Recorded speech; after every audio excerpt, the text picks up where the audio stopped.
ঘরের মাঝখানে বল করি সিএনজি ঘোরাও নিছি এর বেশি বলতে আরো অনেক লোক আছে আমার সাথে এই যে মৃত্যুর পরের দিন আমি আসি আমি 2 মাস আড়াই মাস আপনারা ওই ভয় ছেড়ে যখন বেরিয়ে আসে এটাই এরপরে তো আপনারা সাহসটা পাইছে নাকি আমাদের কাছে বলছেন এর আগে আমি যে রুচির কাছ থেকে যতটুকু বুঝেছি যে আপনাদের এত কিছু হয়েছে অত্যাচার করছে নির্যাতন করছে চাঁদাবাজি করছে কারো পা নাই কারো হাত নাই বা অনেক কাহিনী টাইনি হয়েছে অফ করে রেখে দিচ্ছে আর এর আগে আপনার থানায় আপনারা জানেন মানে এটা যে ওইখানে আইনগত ব্যবস্থা নেওয়া দরকার সেই জন্য যে যাওয়া দরকার এটা তো আপনার এমনি জানেন মানে ভয়ে জানেন সে মনে করছে যে গেলে হয়তো আমরা আরেকটা বিপদে পড়বো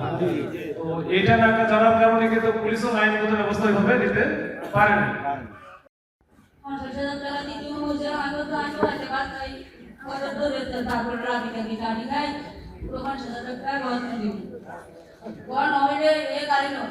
গাড়ি